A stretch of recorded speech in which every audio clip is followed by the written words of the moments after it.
Hello and welcome to this episode of Not Just Ghost Stories. I'm your host Josh, joined by Jackie and Laura.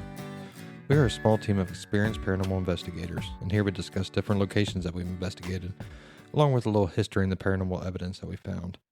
Today we're going to be discussing the Hinsdale House in Hinsdale, New York.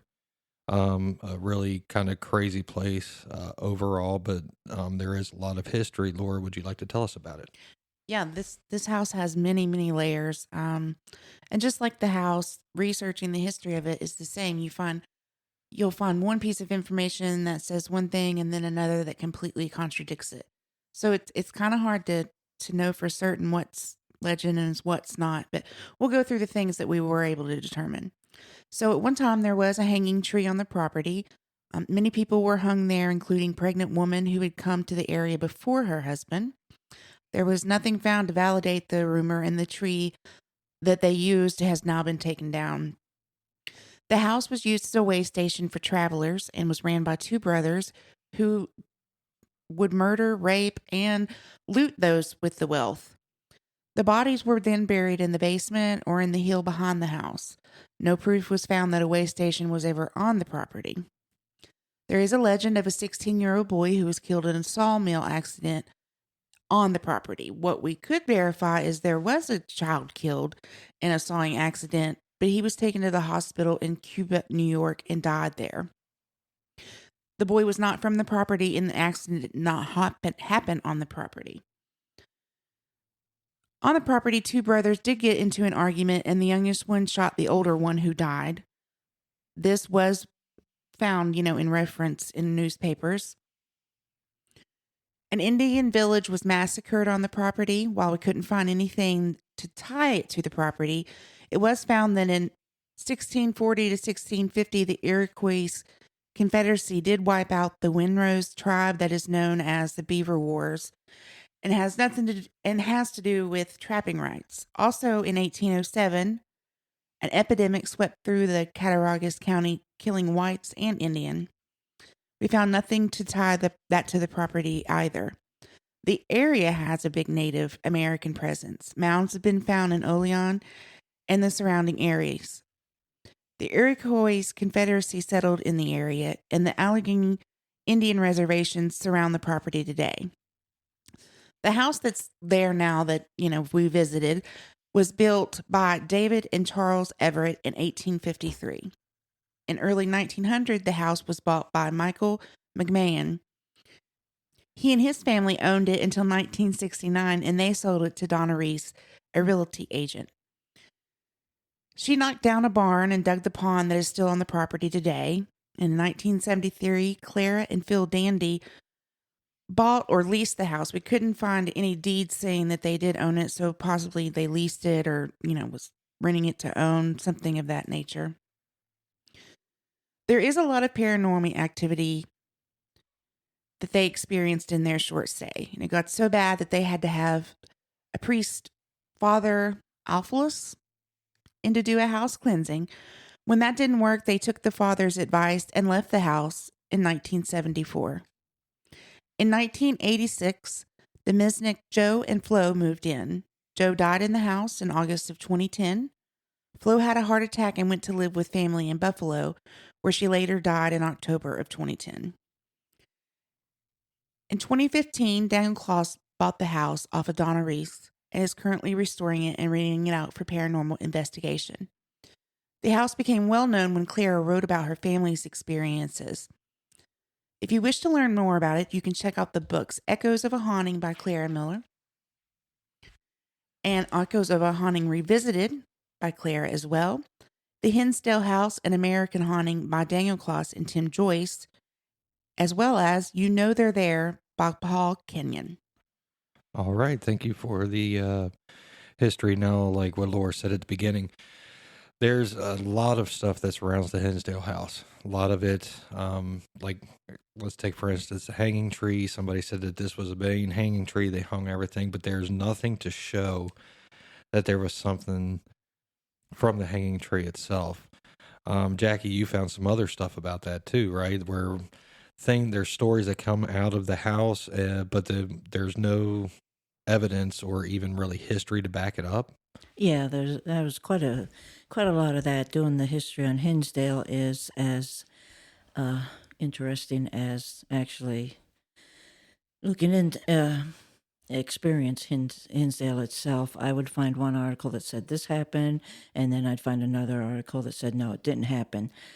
Neither one could really validate that it didn't happen because of this or it did happen because of this. So I just sort of hit the highlights, a lot of the history that you'll probably hear from or hear on the website or hear from other people. Just I just want you people to know that don't take everything at face value. Do some research on your own. Yeah. Now, let's talk about the actual paranormal investigations that we did there. Now, Jackie, you've been there a couple different times. Laura and I have only been there once. But even, Laura, when we were talking about getting ready for this podcast, she said, I don't need to, go back and listen. I don't need anything. For some reason, I can remember every single thing about this house from the property all the way down through. Why is it, do we think that this house really sticks with somebody after you investigate it or even just visit it? I don't know if it sticks with everybody. I do know I became aware of the Hinsdale house watching, I believe, Paranormal Lockdown. Okay. And I saw it and I went, got to go there. And that was the end of it. I researched it and I found out I could afford it and I got 4 people and I went there. And even before I went there, not being prone to having dreams or psychic visions or anything like that, the Hinsdale house haunted my dreams for many nights before I even got there. And every time I go there, I've been there 3 times. Every time I go there, that's the way it starts, with the Hinsdale house actually reaching out to me. Yeah. Laura, what about it sticks with you overall? Just kind of. I've really contemplated on that today when I realized, as you said, you offered. I have a terrible memory. Most of you've probably already discovered that. So I usually have to refresh on the pictures and they have to like visually walk me through so I know what we're talking about. For this one, I don't need anything. I know exactly what it looks like. I remember so when you're standing in front of the house with your back to it, I mean, you're kind of looking at like some mountains and it was really colorful while we were there. I just remember everything about it. It's just, it kind of freaks me out that I can still remember it. So I don't know what makes it different. But this is one of the places that even when we're not on any topic that has anything to do with it, this place still pops in my mind. It's not like it haunts me. It's not that it's calling, it just pops in there every now and then. I frequently think about the place. Yeah. All right, well, let's get into our investigation. I can remember, it's a longer drive for us to get up there. We got there, if I'm not mistaken, it was about 6:00 in the evening. Yeah, 5:30. We had the house at 7, but I mean they're very lenient there. We called and told them we were there, and they came right over and let us in. Yep. So I remember it was 5:30, and I'm sorry, I don't want to interrupt you, but I got to say one thing about Hinsdale House. The first time I went there, I've always gotten attacked there. The first time I got attacked there, the second time I got attacked there, the third time, if I got attacked, I survived it. But every time I go to the Hinsdale house, every time I know I'm going to the Hinsdale house, I do not think I will survive. And it's not one of those things like, oh, this test is going to kill me. It's just a plain fact that this house is going to kill me. I will not survive it. We got there at 5:30. We had driven. It's 7 hours up there, but we had taken our time, stopped at Grandpa's Cheese Barn. Yeah. Yummy. Yeah. So, and it wasn't that I was tired from the journey, but I opened the door and I stepped out. And the first thing I said was, I want to go home. Yeah. I want to go home. Well, I can, we did. We had a long journey up there. And just to kind of preface what you were saying, months and even, weeks before we went there, you just said, I don't know if I'm going to come out of this. I don't know how I'm going to come out of this. I don't know if I'm going to come out of this. I mean, you were very, very adamant that something was going to come out of this not good for you on your side. She was so sure of the negative aspect of it that I spent weeks weeks preparing, Yeah. like mentally and, emotionally, making sure I had my things in order and what was I really seeking when I got there. Yeah. So that may be another reason that it sticks with you. I started a routine that I stuck with for days. Well, and also the fact when I got there, I don't know if you remember, I did the driving and I told Josh one thing: I never leave my keys out Mhm. at a haunted place because keys can disappear. So when I got there, I think maybe before we got out of the Jeep, I turned to Josh and said, "The keys are in my pocket." Yep. So when I die, get the keys out so you can go home. Well, and with you already having experienced the place twice, I remember you looking at both of us, and we were waiting on them to show up to unlock the house. You can drive into the driveway, and that's what we just kind of did, was just sit there in the driveway, and you're looking around, and you're like, if it gets too heavy, you need to walk down toward the driveway, and once you get past, I think there's a cone or a rock there was something, a marker for that driveway. She said that's the property line. If you go to the other side of it, it all stops. Yeah. Which And you don't even need a marker because as I took you out there. I don't know if I took you can you. feel it as The soon as you minute cross you it. take one step, you're at Hinsdale, which you're in crazy land. The next step, you're okay and you're safe. Yeah. So, we just kind of, monitored the property. We didn't really walk around it yet. We were just kind of gauging, looking at the house, looking at the property. You see the little pond off to the side. There's woods that go up behind it, and you can see trail that leads up into the woods. Actually, I think there was a couple of them. I'm just trying to paint a picture in everybody's head right this second of what all we're seeing. And it was just, you look around and you're like, there's nothing else around us. It's just this house. Why? It's almost that eerie type of feeling, like if something happens, will somebody hear me? Now, when the person did end up showing up, they did say that there are neighbors on the other side of the hill, on up the road a little bit. You don't ever really hear them though, because like behind the house, a lot of it is pine trees, and those, they muffle noise. Yeah. So you don't really see like any lights from them or anything when you're at the house. Now, she did unlock the house for us. We did take our stuff inside. When you first walk in, we walked in from the screened or the covered porch area, and you walk straight into the kitchen is where you come into. As soon as you walk in, I'm just, like I said, painting a picture for everybody. You walk in, if you look to your immediate right from that door, there's actually a small bedroom right there. You look to your left, you can see a doorway that leads into the living room area. There's another door. You can see the stairs that go to upstairs, and then there's another door that's actually the bathroom area. That's also where the door to the basement is in that bathroom area too. Then the other door you see on the other side of the kitchen is another one that leads to out back of the house. So you're kind of getting it's not a very big house. There's nothing huge about this house. It's, nice, quaint, larger size, kind of style rooms, except for a couple of the bedrooms are a little bit smaller, but they are really nice. It's a nice, quaint little house. They have out back a fire pit set up with some chairs and stuff, so you can kind of go out there and relax. But the one thing that sticks out in my head when we first got there is we kind of looked around a little bit. Everybody went out back. They had started up a fire out back for us. And I said, I have to use the restroom because we'd been on the road for a bit. For me, being the first time in the house, I'd heard somebody walk up the stairs. Now the stairs are right next to the bathroom.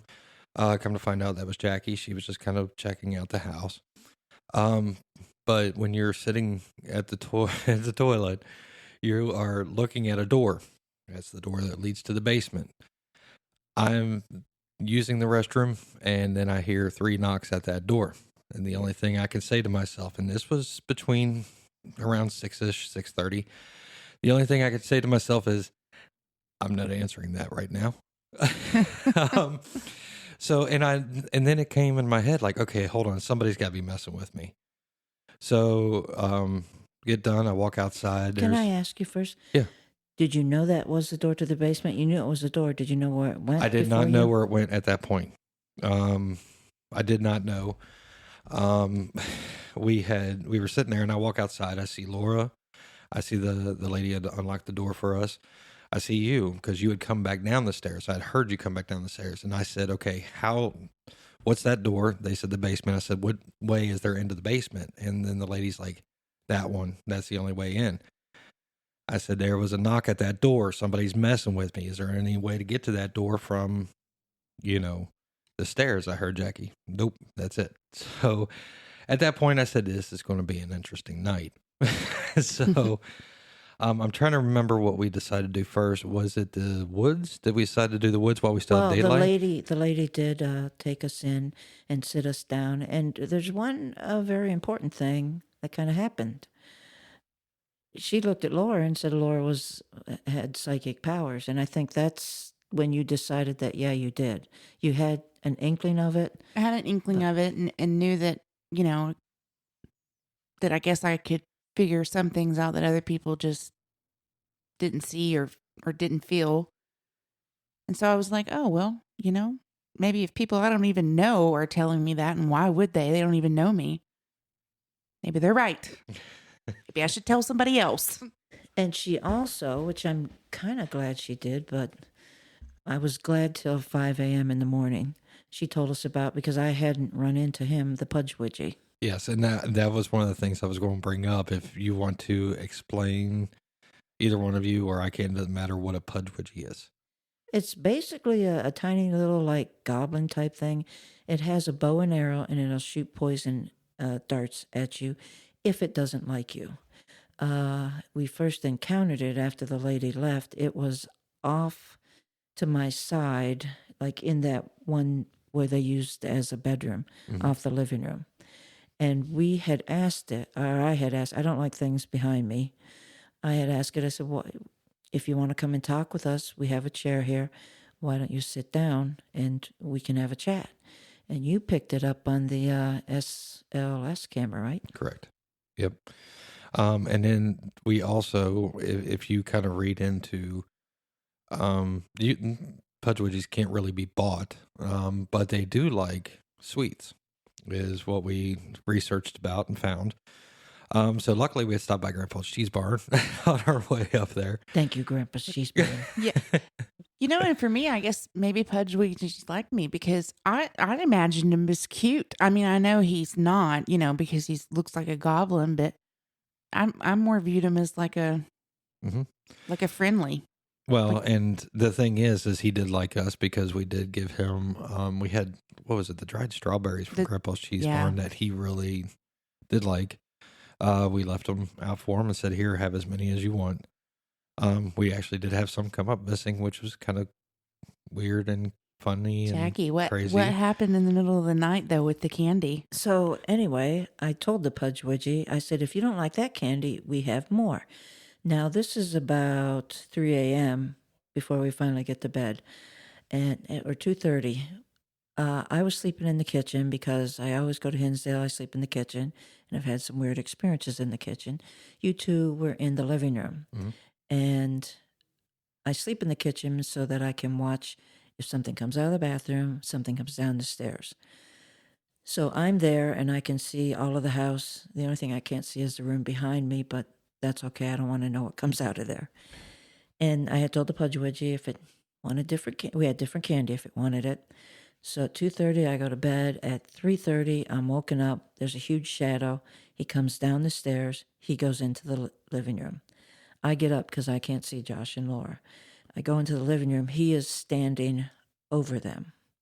So don't ask me why I thought this would work. I casually sauntered to the window to look out the window, and the shadow went away. I don't know why I thought that would work or what I could do, but I thought, well, I could witness a death, So that's about 3:30. Get back to sleep at 4 o'clock.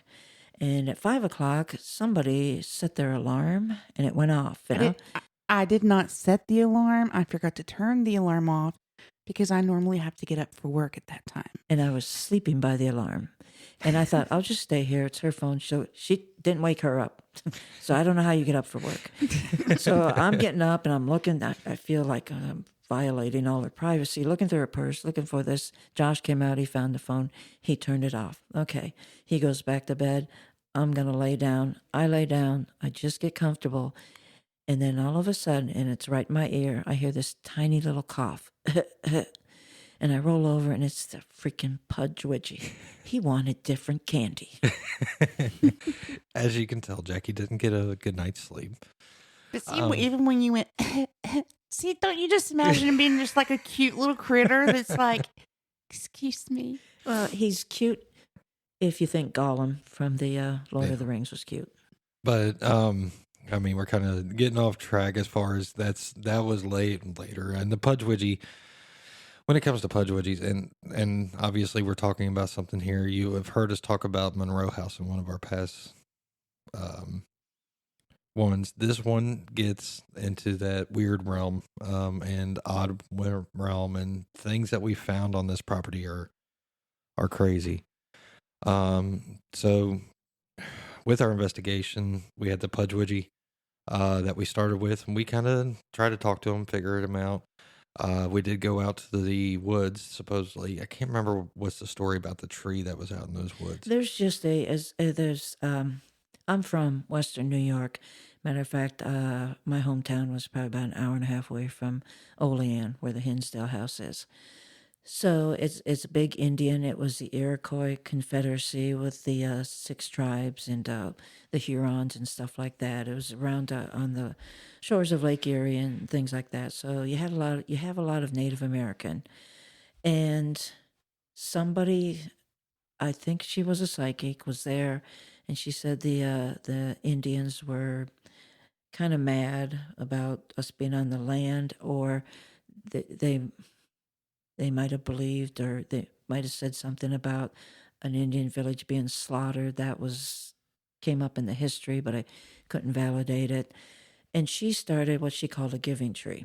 And it's just a tree, a big old pine tree. And like you take a little bow and arrow, you hang it there, or just a little gift for the Indians. Yeah, there was like feathers. There was a dream catcher. Some sparkly stuff. There was odd. I mean, just just every once in a while you see like a random like Happy Meal toy. It's like hanging.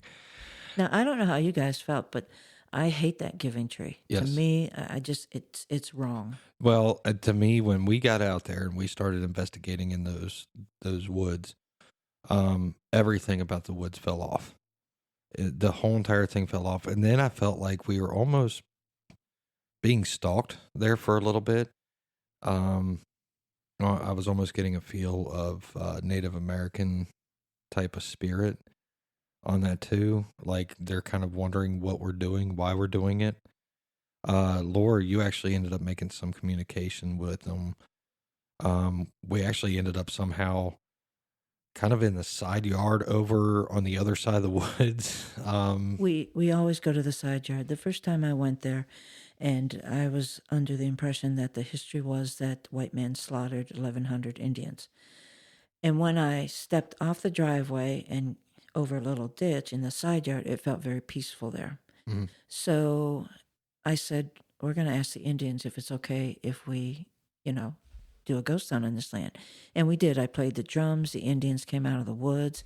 We asked them for their permission, and we got their permission.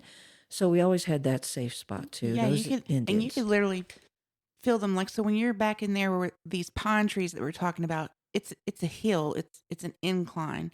You can almost like feel them just coming down that. It wasn't just like one or two that we were asking. No, it was like like rows, like however many was there, they all came. So every time I go there, that is one of the things I do, is I go over and I ask the Indians for permission to stay on the property and ghost hunt. I'm a firm believer that massacre did happen. Yeah. There's a lot of blood on that hill. There's a lot of blood on that property overall, is the way it felt. Well, we found out Laura was exploring her psychic abilities, so and me, because I'm kind of a sort of a to the point thing. She's like, I don't know how to do it. I said, just go sit someplace quiet and listen. So she did that, and then she came up with the fact that she has to circle the pond. So she drags me off through the woods, or trekking through the woods, and we came to a grove of trees that just looked like it had been through a battle. Yeah. If think spooky down trees, they were real spindly and they're not shaped right. They're all the limbs are all twisted and it's not the type of tree it is. They're pine trees, but they're not normal. Right. Even their bark is too dark.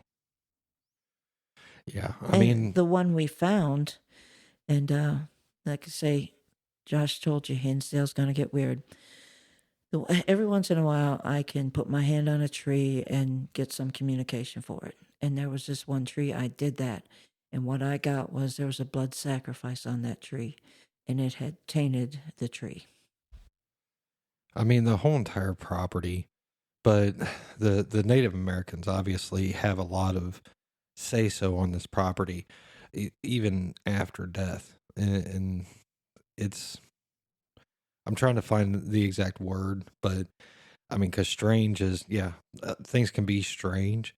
This was almost awe-inspiring, over top, like you just felt it through your whole entire body, and me being at that time still learning a lot of things, still trying to feel my way through things. It was just so overwhelming.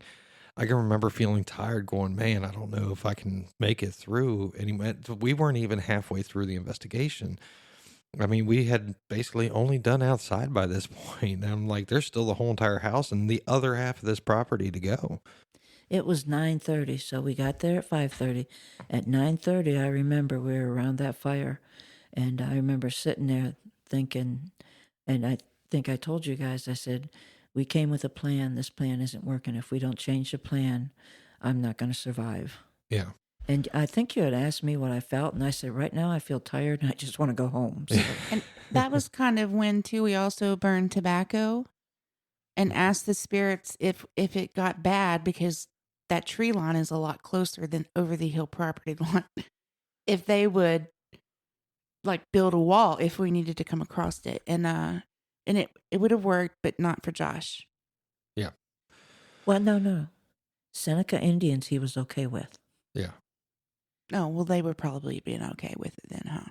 Yeah, because But- you actually, to get to Hinsdale, you go through the Seneca Indian Reservation. Well, and and in the back of my mind through the whole entire time that we're doing this, because Jackie, you had told me you had some type of dream or vision going into this, just saying that I could not be in that house alone by myself. Yes. That was one of the big things. And it kind of got my intrigue, because now I just wanted to And go what did inside you the do? house. You went inside the house What did the, yeah. by the self. And Yep. we did. That was a little bit later on in the night. But yeah. Even we'll before get that, to that The story. knocks in the bathroom, you were in there alone. We were Exactly. outside And by then, I was ready to kill you. because we were like, where did he go? You were okay with being in the house, but I knew what was going to happen. I'm like, oh, Jesus, we got to go get him. Yeah. We were.